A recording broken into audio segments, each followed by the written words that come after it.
غذا میں تنوع ہمارے جسم کے فروغ اور نمو کے لیے بہتر اور مقوی غذا ضروری ہے۔ ہم غذا یعنی خوراک میں اناج، دالیں، سبزی، پھل، انڈا اور دودھ لیتے ہیں۔ خوراک سے ہمیں توانائی حاصل ہوتی ہے۔ ہم غذا کو ابال کر، سینک کر یا تل کر تیار کرتے ہیں۔ کئی غذا ہم کچی بھی کھا سکتے ہیں۔ ہماری غذا میں بھی تنوع ہوتا ہے۔ غذا تیار کرنے کے لیے باورچی خانے میں کون کون سی چیزیں ضروری ہے، اس سے ہم آگے پڑھیں گے۔ غذا تیار کرنے کے لیے الگ الگ طریقوں کا استعمال کیا جاتا ہے۔ باورچی خانے میں گیہوں، باجری اور جوار جیسے اناج کے ڈبے بھرے ہوتے ہیں۔ خوراک تیار کرنے کے لیے باورچی خانے میں نمک، ہلدی، دھنیا، زیرہ اور شکر کا استعمال کیا جاتا ہے۔ باورچی خانے میں تھالی، کٹورا، کپ اور تپیلی جیسے برتنوں کا استعمال کیا جاتا ہے۔ باورچی خانے میں چمچ، چمچے اور جھاڑ جیسے برتن دیکھنے ملتے ہیں۔ باورچی خانے میں غذا تیار کرنے کے لیے پانی کا مٹکا ہوتا ہے۔ باورچی خانے میں غذا بنانے کے لیے گیس، کوکر، توا، پاٹلی بیلن وغیرہ کا استعمال کیا جاتا ہے۔ باورچی خانے کا سائنس: ہم غذا کو ابال کر، تل کر، سینک کر تیار کرتے ہیں۔ کئی غذا کچی بھی کھاتے ہیں۔ مقوی غذا: اچھی صحت کے لیے ہمیں بہتر اور مقوی غذا لینی چاہیے۔ باسی غذا: باسی، تلی ہوئی یا مسالے دار غذا کھانے سے جسم کو نقصان پہنچتا ہے۔ ہوٹلوں یا لاریوں کا کھلا ہوا کھانا کھانے سے الگ الگ بیماری ہو سکتی ہے۔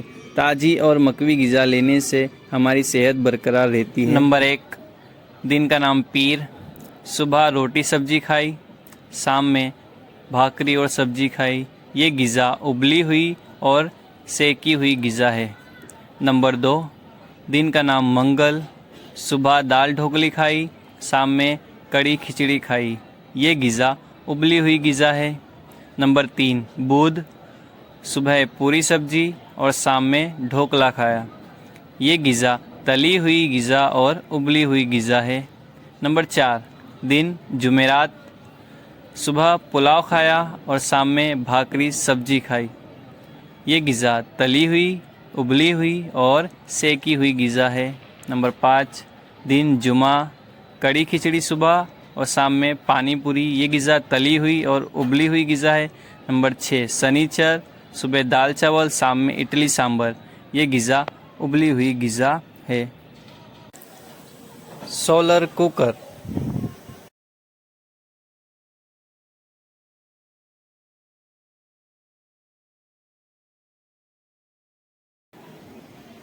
کچی، کم آنچ پر سینکی ہوئی یا بھاپ سے پکی غذا بہترین خصوصیت کی حامل ہوتی ہے۔ سورج کی روشنی مسلسل اور مفت توانائی مہیا کرتی ہے۔ سولر کوکر میں پکائی ہوئی غذا کی خصوصیت تغذیات، اجزاء اور ذائقہ قدرتی شکل میں برقرار رہتا ہے۔ غذا کے اہم 6 رسیں یعنی 6 ذائقے ہیں۔ نمبر 1، کھٹا، نمبر 2، کڑوا، نمبر 3، نمکین، نمبر 4، میٹھا، نمبر 5، تیکھا اور نمبر 6 ہے ترس۔ میٹھا ذائقہ: گڑ، شکر، گنا اور قدرتی طور پر پکے پھل مٹھاس دیتے ہیں۔ میٹھے رس سے ہمیں کام کرنے کی توانائی حاصل ہوتی ہے۔ نمکین ذائقہ: نمکین ذائقے کے لیے نمک اہم ہے۔ اس کے بنا کھانا پھیکا لگتا ہے۔ بخار چڑھا ہو تب نمکین پانی کے پوتے پیشانی پر رکھنے سے بخار کم ہو جاتا ہے۔ کھٹا رس: نارنگی، کیری اور دہی میں سے کھٹا رس حاصل ہوتا ہے۔ انہضامی عمل کھٹے رس سے بہتر بنتا ہے۔ آپ نے کھانا کھانے کے بعد چھاش پی ہوگی۔ کھایا ہوا ہضم کرنے کے لیے چھاش مفید ہے۔ کڑوا ذائقہ: میتھی، کریلا، نیم سے کڑوا رس حاصل ہوتا ہے۔ کڑوے رس سے بھوک لگتی ہے اور جراثیم کش بھی ہوتا ہے۔ کڑوے رس سے جسم صحت مند رہتا ہے۔ ترس ذائقہ، ہلدی، سپاری، آم کی گٹھلی، مختلف دالیں وغیرہ میں سے ترس رس حاصل ہوتا ہے۔ ترس اشیاء کے استعمال سے چکناپن اور بلغم جسم سے دور ہو جاتے ہیں۔ منہ صاف کرنے کے لیے آم کی گٹھلی اور سپاری چکناپن دور کرتے ہیں۔ تیکھا ذائقہ، مرچ، لہسن، کالی مرچ، ادرک، دار چینی میں سے تیکھا ذائقہ حاصل ہوتا ہے۔